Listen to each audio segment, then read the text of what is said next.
Slăvit să fie Domnul! Haideți să citim pentru început din Evanghelia după Matei, capitolul 4.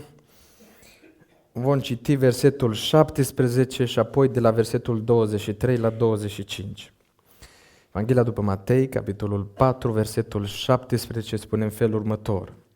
De atunci încolo, Iisus a început să propovăduiască și să zică: pocăiți-vă, căci împărăția cerurilor este aproape. Versetul 23.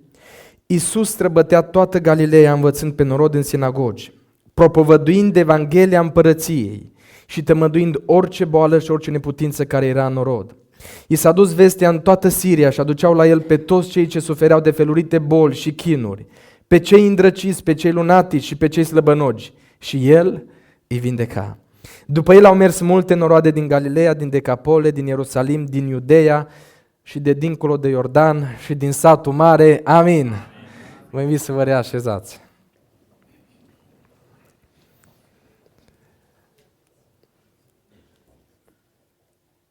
Frați și surori,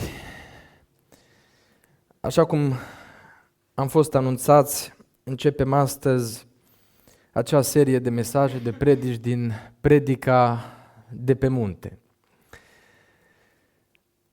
Suntem conștienți de faptul că spațial trăim în lumea aceasta, în împărăția acestei lumi. Însă a fost un moment în viața noastră în care fiecare dintre noi, când am auzit Evanghelia lui Iisus Hristos, și care a fost Evanghelia lui Iisus Hristos? Pocăiți-vă, căci împărăția celor este aproape. Iisus străbătea Galileea, învățând pe norod în sinagogi și propovăduind Evanghelia împărăției.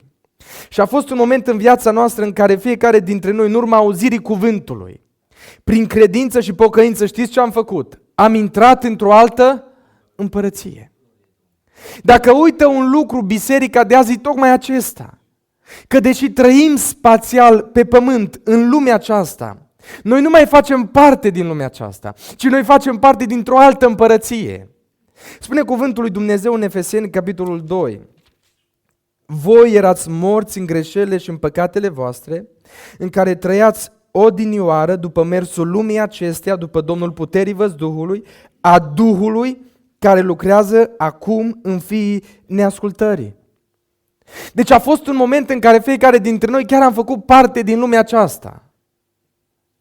Și eram conduși, spune cuvântul, de Duhul lumii acestuia, care lucrează acum în fiii neascultării. Însă vreau să vă aduc aminte, frați și surori, dragă biserica Domnului, că noi am intrat într-o altă împărăție. Și noi acum suntem conduși de un alt Duh și acesta este Duhul lui Dumnezeu, slăvit să fie Domnul. Ei bine, între ei eram și noi toți odinioară când trăiam în poftele firii noastre pământești, dar când făceam voile firii pământești ale gândurilor noastre și eram din fire copii ai mâniei ca și ceilalți. Dar Dumnezeu a intervenit în viața noastră și deja facem parte din împărăția lui Dumnezeu. Știți lucrul acesta? Că noi nu mai așteptăm să vină împărăția lui Dumnezeu în modul incipient, noi deja facem parte din ea. Împărăția lui Dumnezeu deja a coborât pe pământ prin venirea lui Iisus Hristos și continuă să se extinde prin biserica lui, prin noi, prin credincioși. Dar e adevărat că există și în teologie conceptul acesta de deja și nu încă, adică deja a venit împărăția, dar nu încă în deplinătatea ei. Deja se manifestă, deja lucrează prin Evanghelie, prin biserică. Dar încă așteptăm, e adevărat, momentul în care împărăția va veni cu toată puterea și atunci spune cuvântul că Iisus Hristos va pune capăt acestei împărății lumești și orice genunchi și orice domnie și orice putere se va pleca înaintea Lui, slăvit să fie Domnul. Ei bine, în această lume, împărăția lui Dumnezeu, aș numi-o, cum am intitulat ziua aceasta, contracultura creștină. Pentru că noi de fapt suntem o contracultură a lumii. Dacă ne uităm la predica de pe munte, observăm că tocmai asta proclamă Iisus Hristos, o contracultură. Adică dacă în cultura lumii sunt normale anumite obiceiuri, anumite lucruri, un mers anume, anumite fapte, în împărăția lui Dumnezeu lucrurile stau tocmai altfel, la polul opus. Și aș vrea în dimineața aceasta să ne uităm pentru început și să vă aduc în față o schiță a acestei predici de pe munte, o schiță a acestui pasaj, ca să înțelegem de fapt în ce constă această contracultură. Dacă vom fi atenți la predica de pe munte, în primul rând predica de pe munte, de la versetul 3 din capitolul 5 până la versetul 12, vorbește despre caracterul creștinului. Cei mai mulți dintre noi și eu de multe ori m-am uitat la pasajul acesta și lucrul care îmi sărea în evidență era fericirea. Toți alergăm după fericire și ne dorim fericirea. Însă, fericirea și binecuvântarea în aceste versete este doar o consecință sau o urmare a unui caracter sfânt. Pentru că în pasajul acesta, cuvântul ne prezintă cele 8 caracteristici ale caracterului și conduitei creștine și binecuvântările divine care decurg sau care se pogoară peste oamenii care trăiesc în modul acesta. Pentru că, frați și surori, în veacul acesta, fiecare dintre noi, fiecare creștin trebuie să plătească prețul uceniciei cu lacrimi. Ferice de cei ce plâng. Să fie persecutat. Și cu toate acestea să fie blând, să fie împăciuitor, să-și iubească prigonitorii, pentru ca în viitor să-L poată vedea pe Dumnezeu în împărăția sa. Aceste lucruri trebuie să facă parte din caracterul nostru și vom intra în detalii mai multe data viitoare. După ce Iisus Hristos vorbește despre caracter în predica de pe munte, vine a doua secțiune și anume influența creștinului. De la versetul 13 până la versetul 16, sarea pământului și lumina lumii, de fapt înseamnă influența pe care biserica trebuie să o aibă în lume. Influența pe care fiecare dintre noi trebuie să o avem. Și frați și surori, vreau să vă spun ceva, influența aceasta nu este una opțională, n-aș putea să o numesc nici măcar obligatorie, ci este una care derivă dintr-un caracter sfânt.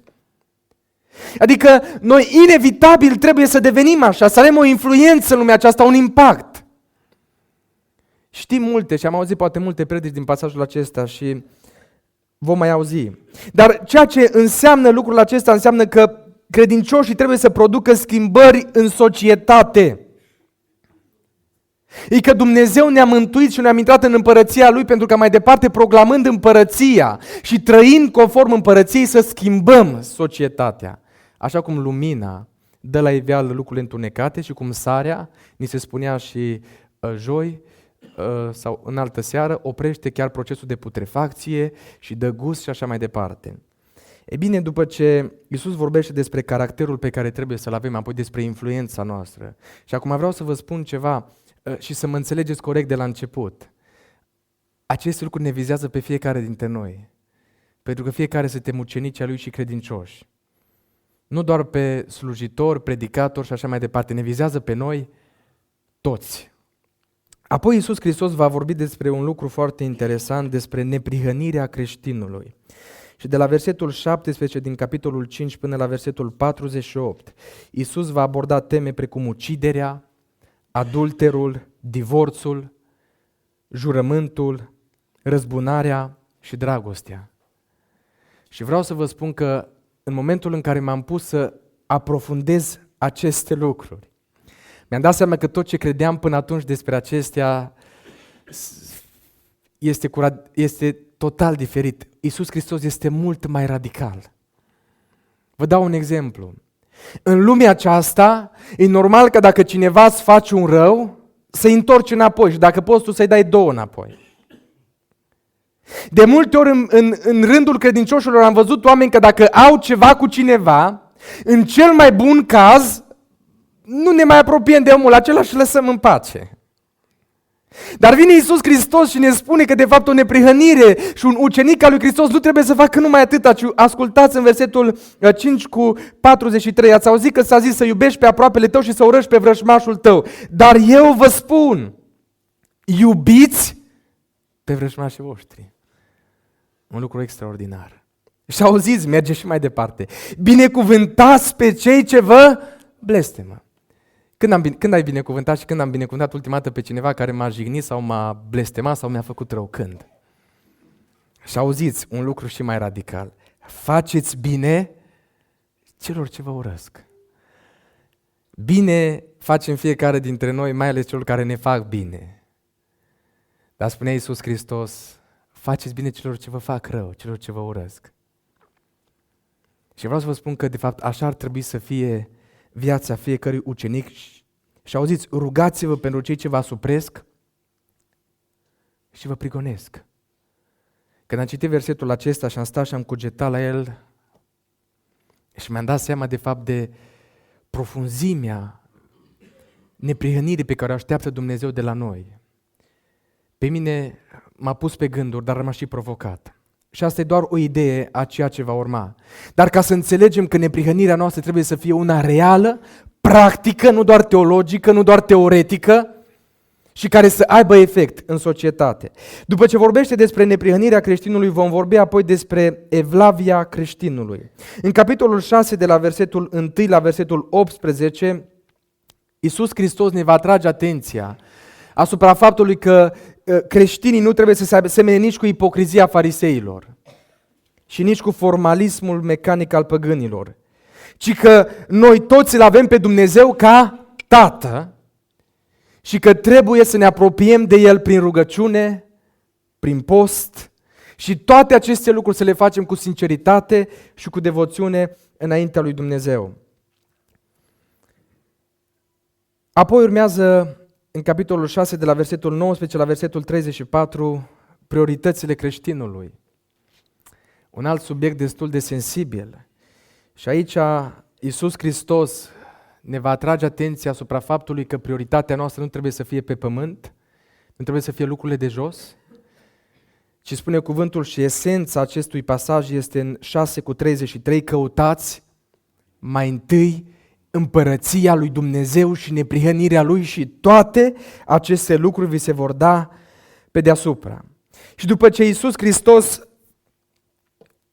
ne arată și care ar trebui să fie prioritatea noastră și că nu trebuie să fim conduși de îngrijorări, de lucrurile de jos pe care neamurile le caută cu prioritate, va vorbi și despre câteva relații ale creștinului. Și aici vor fi vizate câteva relații. În primul rând, relația cu frații. Cât de mult aplicăm noi, nu judecați ca să nu fiți judecați. Bârna și paiul. Cât de ușor vedem la celălalt ce nu-i bine. Și cât de greu vedem la noi și cât de greu ne pică când ni se spune nouă. Oricum s-ar schimba lucrurile în practic, dacă am aplica acest principiu. Apoi ne va vorbi și despre relația cu Tatăl, cu Dumnezeu, prin care trebuie să stăruim înaintea Lui, să ne apropiem de El, să avem încredere că noi ceea ce cerem El ne dă și ne dă bine. Dar apoi ne va vorbi și despre relația cu lumea, cu calea cea leargă, cu prorocii mincinoși și ne va arăta că va trebui să fie o separare clară între noi și ei. Dar fără să scăpăm din vedere principiile precedente prin care noi trebuie să influențăm pe ei mai degrabă decât să ne influențeze ei pe noi, dar ne va atrage atenția asupra faptului că aceștia vor căuta să ne atragă, să vină între noi și să ne influențeze în mod negativ. Pentru ca în cele din urmă Iisus să vorbească despre devotamentul creștinului. Un devotament care trebuie să fie până la capăt radical și un devotament care se va vedea și se va dovedi în ziua aceea, când vom sta înaintea Lui. Pentru că noi intrăm în împărăție, trăim, facem ceea ce ține de noi, dar să nu uităm niciunul dintre noi că vine o zi în care ne vom înfățișa înaintea Lui și cumva vom da socoteală de trăirea noastră. V-am adus doar o schiță ca să știți ceea ce urmează să abordăm pe parcursul duminicilor de acum înainte. Dar în dimineața aceasta aș vrea să mă refer la câteva principii de bază și câteva lucruri pe care trebuie să le avem în vedere. Și vreau să înțelegem că oamenii de pretutindeni și oamenii din lume caută astăzi lucruri corecte, cum ar fi fericirea, caută semnificație, caută pace, caută bucurie. Numai știți care e problema acestor oameni? Este că le caută în locuri greșite. Dar mai există o problemă pe care mi-o pun eu și vă aduc și dumneavoastră în față. Problema faptului că multe biserici astăzi, și spun biserici pentru că nu mă refer la biserica Domnului în general, pe care numai El o cunoaște, parcă nu mai oferă acea împlinire și acele lucruri pe care trebuie ca oamenii să le găsească și să se apropie de Dumnezeu. De multe ori și prin mijlocul nostru trec oameni care vin în biserică, dar parcă nu se întâmplă nimic cu ei și eu stau și îmi pun o întrebare: Doamne, oare noi suntem ceea ce trebuie să fim dacă nu se întâmplă nimic? Am vorbit și am intitulat în dimineața aceasta cuvântul contracultura creștină. Pentru că vreau să înțelegem că biserica e chemată să influențeze lumea și trebuie să fie asemenea acelui bec pe care l-am pus acolo, în timp ce toate celelalte becuri sunt stinse. Noi nu suntem chemați să ne conformăm lumii, să fim asemenea lumii, ci noi suntem chemați să influențăm lumea. Pentru că vreau să cercetăm un lucru. Uitați-vă dumneavoastră cât de mult azi biserica parcă își pierde identitatea. Știți de ce? Pentru că lumea a intrat în biserică prin obiceiuri păgâne, prin filozofii păgâne, prin necredință. Se predică tot mai mult astăzi până și necredința în divinitatea lui Iisus, necredința în lucrările Duhului Sfânt, necredință de fel și fel. Pentru că trăim vremurile în care spune cuvântul că mulți se vor lepăda de credință și se vor alipi de duhuri înșelătoare și de învățăturile dracilor. De aceea vreau să vorbesc în continuare despre 4 provocări ale bisericii contemporane. 4 provocări pe care biserica trebuie să le confrunte. Și prima provocare, știți care e? Conformismul. Prima provocare e conformismul. Prea mult vedem în zilele noastre în biserică nu o contracultură, ci o conformare la lume. Prea mult aud azi biserici care se înființează ce să facem ca să atragem lumea. Și ei, ca să atragă lumea, devin mai asemenea lumii, nu mai asemenea Domnului, și unii chiar se compromit, renunță la rugăciune, renunță la aspecte ca să nu deranjeze lumea. Dar, fraților, noi suntem o biserică. Noi nu trebuie să facem biserica mai plăcută lumii. Adică lumea cu păcatele ei și cu învățătura ei să se simtă confortabilă în jurul nostru. Nu! Și când un necredincios intră în mijlocul bisericii, chiar trebuie să se simtă inconfortabil, dar sub cercetarea Duhului Sfânt al lui Dumnezeu. Nu vi se pare greu cuvântul acela din Apocalipsa, capitolul 3, cu versetul 1? Auziți ce îi spune cuvântul unei biserici și spunea Domnul Iisus Hristos. Îngerului bisericii din Sarde scrie: iată ce zice cel ce are cele 7 duhuri ale lui Dumnezeu și cele 7 stele. Știu faptele tale, că-ți merge numele, că trăiești, dar ești mort. O biserică moartă, de fapt, e biserica care nu mai are impact, biserica care nu mai schimbă nimic, o biserică care își vede de programele ei, de slujbele ei, dar nu se mai întâmplă nimic nici în mijlocul ei, nici în influența pe care ar trebui să o aibă. Da, există biserica. Și acum haideți să ne dăm pe noi exemplu, deși nu cred, dar ca avertizare o spun, să nu ajungem acolo. Biserica Adevăr și Lumină se cunoaște, se știe, există. Dar mă rog ca această biserică să fie vie în adevăratul sens al cuvântului. Dar vreau să înțelegem un lucru pentru aceasta, frați și surori, că noi nu trebuie să ne conformăm lumii. Dumnezeu ne-a chemat la sfințenie și biserica trebuie să fie sfântă. Noi trebuie să fim sfinți, adică puși deoparte pentru Dumnezeu. 1 Petru, capitolul 1, cu versetul 14, spune cuvântul în felul următor.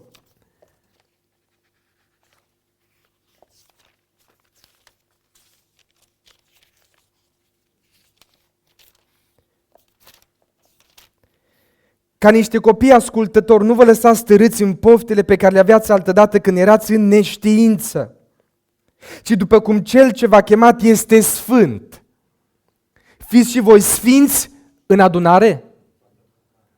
La studiu biblic și la rugăciune, nu, frați și surori, în toată purtarea noastră.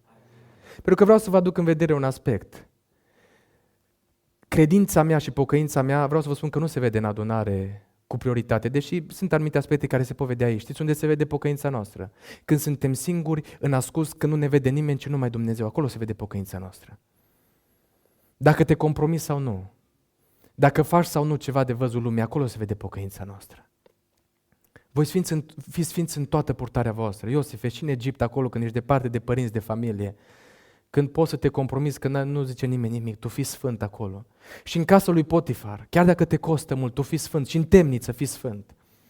În prieteniile tale, la școală, în întâlnirile tale, în tot ceea ce faci, fii sfinți în toată purtarea voastră, în toate aspectele vieții voastre. Și zic, Doamne, ajută-ne la lucrul acesta. Și știți care e lucru interesant și ispita în care e biserica de azi? E ispita Israelului. Deși Dumnezeu îi spunea mereu, tu fii sfânt, voi să fiți sfinți, Israelul mereu dorea să fie ca neamurile. Îi spune cuvântul la un moment dat și spune în poporul Israel lui Dumnezeu și lui Samuel, Samuel, pune-ne și nouă un împărat să fim ca neamurile. Îi spune la un moment dat Dumnezeu în alte rânduri, tu te-ai dus după obiceiurile neamurilor, te-ai dus la dumnezeilor, te-ai închinat lor, tu nu ai rămas sfânt, dedicat mie doar. Și ispita în care biserica se găsește și credincioșii se găsesc azi e aceeași. Să fim ca neamurile, să mergem ca neamurile. Dar filozofia aceasta lumească, dacă nu ne dăm seama, e atât de drăcească și atât de ușor diavolul caută să ne prindă pe fiecare dintre noi. De-aia mă rog ca predica de pe munte și ceea ce facem acum, în primul rând să mă schimbe pe mine, dar să ne schimbe radical viața fiecăruia dintre noi. Înțelegând principiile lui Dumnezeu să nu rămână o teorie, ci să devină ceva practic în viața noastră. Și de aceea mă rog ca Duhul lui Dumnezeu să miște inimile noastre. Pentru că, frați și surori, aici atrag atenția la a două aspecte care vizează biserica în această provocare a conformismului. Și anume, biserica trebuie să trăiască, să slujească și să fie martor în lume. Adică noi trebuie să ne ducem la îndeplinire menirea pe care ne-a dat-o Dumnezeu, dar în același timp să evităm să fim contaminați de lume. Așa cum spunea cineva, nu trebuie nici să căutăm, auziți, să ne păstrăm sfințenia fugind de lume. Dar nu trebuie nici să ne sacrificăm sfințenia conformându-ne lumii. Mă rog ca Dumnezeu să ne ajute să înțelegem ce înseamnă să fim sfinți. Și prin Duhul lui Dumnezeu să avem o astfel de viață. Nici să nu fugim de lume, ci să ne facem datoria, dar fără să fim contaminați de ea. Dar nici să ne conformăm lumii și astfel să devenim asemenea lumii, compromițându-ne. Pe de altă parte, frați și surori, vreau să atrag atenția asupra unui aspect. Văd astăzi mult această idee, noi suntem non-conformiști. Numai că pentru unii non-conformiști înseamnă să schimbe radical tot ce e în biserică și tot ce se întâmplă să fie ceva diferit. Non-conformist nu înseamnă să fii diferit doar de dragul de a fi diferit. Înțelegeți? Ci non-conformist înseamnă de fapt să nu te conformezi lumii, dar tu să rămâi conform cuvântului lui Dumnezeu. La ce mă refer? Au tot mai mult biserici și o evanghelie de asta atât de ușoară, mi se pare că dacă Iisus ar fi fost printre noi și Iisus era plin de tatuaje. Și Iisus venea ca noi cu blugii rupți și Iisus care venea cu noi peste tot, un Iisus de ăsta așa, știți, idealul unui tineret lumesc. Un Iisus care să ne permitem orice. Un Iisus extravagant, un Iisus care ar fi stat la bar cu alții să bea bere acolo și le-ar fi și predicate. Așa i-am auzit pe unii. Vreau să vă spun ceva. Eu nu cred că asta înseamnă să fim non-conformiști. Nu cred că asta înseamnă să schimbăm biserica și să luăm obiceiurile lumii ca nu cumva lumea să ne vadă mai ciudați. Nu, vreau să vă spun ceva. Biserica va avea impact mai mare tocmai atunci când va fi diferită de lume. Nu degeaba spunea cuvântul Domnului că vor veni mulți Hristoși mincinoși. Știți că deja au venit. Psalmul 50:21, dacă nu greșesc, ți-ai închipuit că eu sunt ca tine. Un Hristos mincinos e de fapt Hristosul imaginației tale și ale mele. Un Hristos care diferă de Scriptură și îl răstălmăcim așa încât să placă vieții noastre. Adică un Hristos pe placul nostru și nu credincioși pe placul lui Hristos. Știți care este idealul pe care Dumnezeu îl dorește pentru noi și lucrul pe care Dumnezeu îl dorește?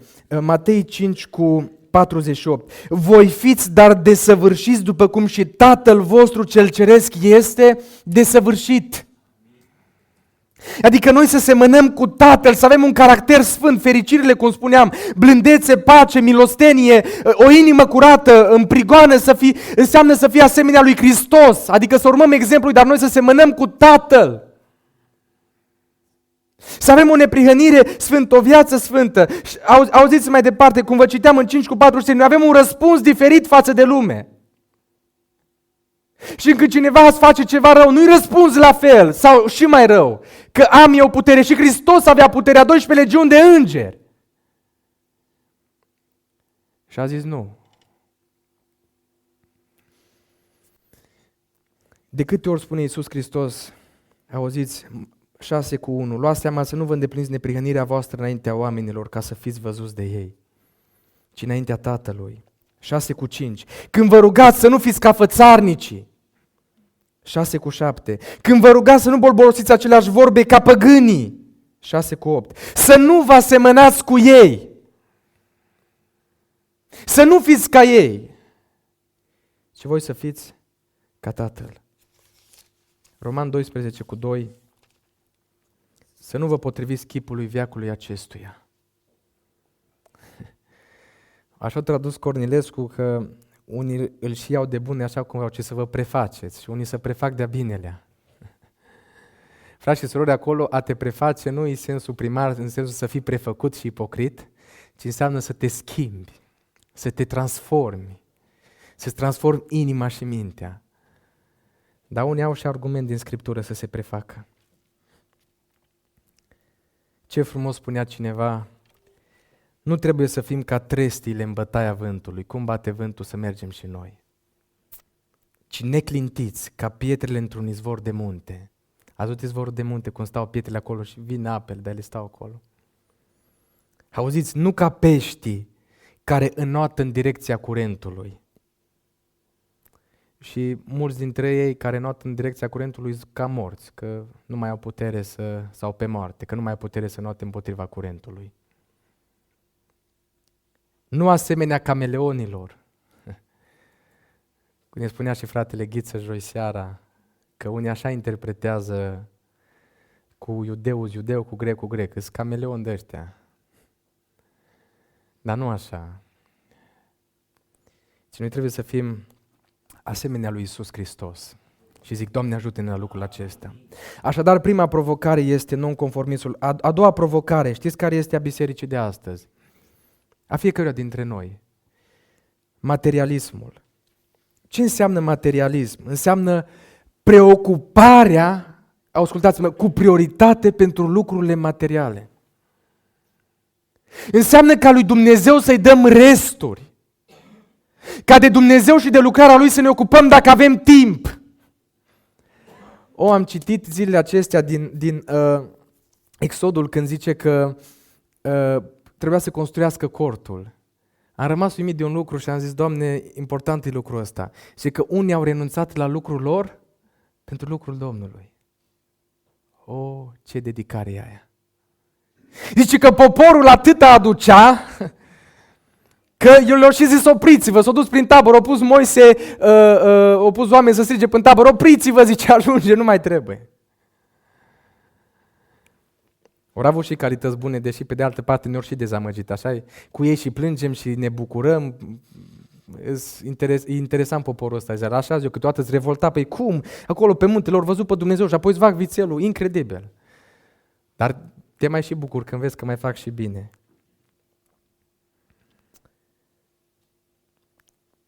Materialismul înseamnă, de fapt, frați și surori, un compromis spiritual pentru lucrurile materiale, mă înțelegeți? Înseamnă să compromiți spiritualul și lucrurile duhovnicești pentru lucrurile materiale. Și aici fiecare știm în dreptul nostru ce ar putea însemna. Când vorbim despre materialism în biserici, e așa o chestiune prin care uneori cei săraci se uită la cei bogați și cei bogați la cei săraci. Și vreau să vă spun ceva. Spunea Domnul Iisus Hristos în pilda semănătorului că unul dintre lucrurile care neagă cuvântul este înșelăciunea bogăților. Dar știți că înșelăciunea aia lucrează și la săraci și la bogați deopotrivă, în sensul dacă n-avem grijă și nu ne păzim de ea? E adevărat. Poți să fii bogat, să o duci bine și acolo ispita să ajungi să fii lipit de ele. Dar poți să fii bogat și să fii binecuvântat de către Dumnezeu și să nu fii lipit de ele. Dar poți să fii sărac și tot timpul dezamăgit și frustrat și cu gândul la bogăție. Sau poți să fii sărac, fericit și binecuvântat de către Dumnezeu. Ce vreau să vă spun este că fiecare dintre noi trebuie să ne evaluăm viața. Că diavolul are ispită pentru fiecare nivel. Pentru fiecare nivel are ispită. Mi-aduc aminte de... Și să vă dau un exemplu ce înseamnă compromis spiritual. Vine Naaman la Elisei și să fie vindecat. Și după ce îl vindecă Elisei, în sensul că îl trimite după cuvântul Domnului, se întoarce Naaman la Elisei și spune: Elisei, primește din mâna mea talanți de argint, haine de îmbrăcăminte. Bun, pentru Elisei atunci așa a vrut el de cuvință, o zis: nu întrebă nimic, du-te cu Domnul. A insistat, o zis: nu întrebă nimic. Dar robul lui Gehazi, când a văzut că s-a dus Naaman cu toate bogățiile, o zis să nu-i fie prea greu la drum, zice că a fugit după el. Și au zis: stăpâne Naaman, iartă-mă că te deranjez. Când l-a văzut Naaman, s-a oprit, zice: ce se întâmplă? Zice: la stăpânul meu au venit niște musafiri, ar avea nevoie de un talat de argint. Ce Naaman, ia 2. Ar avea nevoie de niște haine de schimb, ia mai multe.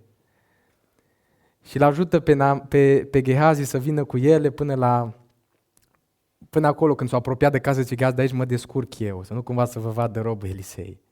Se duce Gehazi, le ascunde bine și îl întreabă Elisei: Gehazi, unde ai fost? Robul tău? Nicăieri, zice, pe aici. Gehazi, n-a fost Duhul meu cu tine când te-ai dus și ai cerut lucruri în numele meu și ai mințit și așa mai departe? Și îl întreabă acolo un lucru: oare este acum vremea de adunat lucruri de genul acesta, să ne preocupăm cu prioritate de astea? Dacă am zis nu după cuvântul Domnului, nu! Lepra nu se va depărta, lepra lui Naaman, auziți, lepra lui Naaman nu se va depărta de tine și de sămânța ta, pentru că n-ai făcut după voia Domnului. De aceea, în privința aceasta, vă îndemn la înțelepciune și la cercetare personală. Pentru că materialism nu înseamnă doar bogăție, înseamnă și preocuparea mai tare pentru lucrurile care ne plac nouă. Pentru toate lucrurile care sunt materiale și nu spirituale, cu prioritate. Sunt acele momente în care trec zilele din săptămână și de rugăciune nu ne apropiem nici de cuvânt pentru că avem noi lucruri de făcut. Sunt acele momente în care tăiem prezența la adunare pentru că avem alte lucruri mai importante. Sunt acele momente în care compromitem spiritualul și apoi ajungem în fundătură și zicem: de ce, Doamne? Pentru că ai tăiat din cele duhovnicești, ai tăiat din relația cu mine. Așadar, această ispită la fel ne vizează pe fiecare dintre noi. Vizează și biserica. Am întâlnit păstori pentru care reușita lor în biserică a fost că au renovat biserica și că biserica arată estetic extraordinar. Și biserica a devenit foarte materialistă, să fim confortabili, să ședem bine.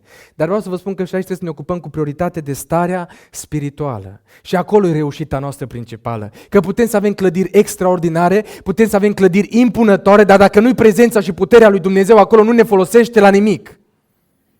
De aceea dacă mă rog pentru ceva, e ca în primul rând aici să fie un loc viu în care puterea și prezența Lui să se manifeste. Și apoi ne ocupăm și de celelalte lucruri. E adevărat, nu trebuie să neglijăm celelalte aspecte din viața noastră, dar nu cu prioritate.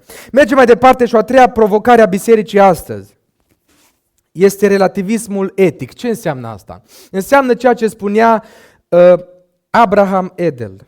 A trăit din 1908 până în 2007. Mult a trăit păcătosul ăsta, care a fost un filozof moral și social. Și auziți ce a zis el? El zicea în felul următor: moralitatea, zice, îi în fond arbitrară, adică depinde de fiecare. Și el spunea în felul următor: totul depinde de unde te găsești, de cine ești, de ce simți, de cum te simți, de cum ai fost învățat, de ce-i lăuda, zice. Totul depinde din ce punct de vedere primești. Cu alte cuvinte, zice el, nu există nicio normă pe care cineva să ți-o poată impune ție că așa trebuie să trăiești. Dar nu trăim noi vremurile în biserică în care, uitați-vă, frați și surori, cum tot mai multe lucruri păcătoase și păgâne pătrund în biserică pentru că oamenii nu mai recunosc valorile absolute. Poți să-i spui degeaba nu divorța, că nu-i după voia lui Dumnezeu. M-am săturat, nu-mi convine, am divorțat și gata. Poți să-i spui degeaba că nu-i în regulă viața lui și trăirea lui, că pentru el totul a devenit relativ, predicile trec pe lângă, îndemnurile trec pe lângă, totul trece pe lângă, frați și surori. Vreau să vă spun ceva, Că dacă oamenii vor să respingă valorile absolute, eu vreau să vă spun că există, pentru că, în primul rând, toate acestea vin din Dumnezeu. Și în al doilea rând vin din cuvântul lui Dumnezeu care ne dă aceste valori. O, ce etică înaltă ne aduce cuvântul lui Dumnezeu. După cum trebuie să trăim și facem. Pentru că voia lui Dumnezeu e ascultarea de cuvântul lui Dumnezeu. Și știți de ce mulți în ziua aceea Hristos le va spune plecați de la mine? Pentru că mulți și-au făcut Hristoșilor care le permit să trăiască cum vor ei. Mulți îmi vor zice în ziua aceea, Doamne, Doamne, n-am predicat noi numele Tău? N-am prorocit, n-am făcut multe minuni? Plecați de la mine pentru că voi n-ați ținut cont de cuvântul meu, de moralitatea și de etica cuvântului meu. Oare e viața noastră după cuvântul lui Dumnezeu? Plăcută Domnului? Morală? Etică? Care e standardul după care iei deciziile morale din viața ta? Unii și le iau după ceea ce le spun prietenii. Dacă prietenii zic așa, așa fac. Și nu mai contează ce zice Dumnezeu. Vreau să spun ceva, înainte de a lua o decizie, caută voia lui Dumnezeu și caută sfatul Domnului. Pentru că oamenii s-ar putea să te ducă greșit. Și vreau să vă spun, în ultimul rând, la punctul acesta, că Dumnezeu va judeca lumea nu după standardele noastre, lumești și păcătoase. Știți după ce va juca Dumnezeu lumea? După Evanghelia lui Hristos. Slăvit să fie Domnul. E adevărat că lumea legalizează, ca să nu se mai simtă păcătoși, legalizează avortul. În America acum e legal să-ți omori pruncul în pântece și cu o zi înainte de a fi născut. Ilegal. Și oamenii zic dacă e legal, e ok, e normal. Legalizează homosexualitatea, legalizează pedofilia, legalizează nuditatea, legalizează tot ceea ce vrea diavolul să legalizeze. Dar vreau să vă spun că pentru noi, aici intrăm în incidență cu statul și Uniunea Europeană. Aici decide Hristos pentru noi și nu ei. Dar ascultați de ei și fiți-le supuși până în momentul în care vă dau alte legi decât normele Scripturii. Și nu uitați că după asta ne va judeca Domnul. Și în ultimul rând, și vreau să mă apropii de încheiere, o altă provocare a bisericii și a credincioșilor de azi este narcisismul. Știți despre Narcis? Tânărul acela chipeș, frumos, care tot timpul se uita în oglindă, era atât de îndrăgostit de el însuși. Nimeni nu era așa frumos ca el din privința lui, tot timpul se minuna. Și într-o zi ajunge Narcis la o apă limpede, curată. Și atât de îndrăgostit era de chipul lui că se avântă în apă, minunându-se de chipul lui tot mai tare și tot mai tare. Până la un moment dat s-a aruncat în apă și s-a necat. Asta e legenda lui Narcis și de aici reiese această ideologie a narcisismului. Oamenii care prea îndrăgostiți de propria lor persoană, de eu-ul lor, ajung să se nece și să cadă. Ei bine, ceea ce vreau să vă atrag atenția aici este următorul lucru, că intrarea în împărăția lui Dumnezeu. Luca 9:23. Dacă voiește cineva să vină după mine, să se lepede de sine, să-și ia crucea în fiecare zi și să mă urmeze. Matei 5:3. Ferice de cei săraci în duh, căci a lor este împărăția celor. Și vom vedea data viitoare tocmai faptul acesta, că intrarea în împărăția lui Dumnezeu se face cu o renunțare totală la eu-ul nostru, la ego-ul nostru. Și se face cu dedicare totală față de Iisus Hristos. Că a fi parte din împărăția lui Dumnezeu înseamnă în primul rând să-L iubești pe Dumnezeu cu toată inima, cu tot sufletul și cu toată ființa. Și un om care îl iubește pe Dumnezeu în modul acesta, un om care e gata să se dedice lui Dumnezeu, indiferent de costurile pe care le implică. Dar din păcate în bisericile de azi trăim acest fenomen prin care fac pentru Dumnezeu dacă nu mă sacrific eu.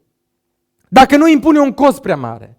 Și a doua poruncă asemenea este să-L iubești pe aproapele tău, ca pe tine însuți. Cât iubim pe cei de lângă noi, ca pe noi înșine.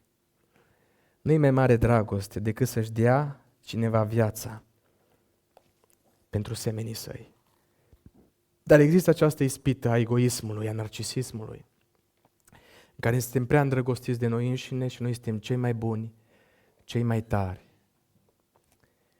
și disprețuim pe alții, până și pe Dumnezeu, și zic, Doamne, iartă-ne.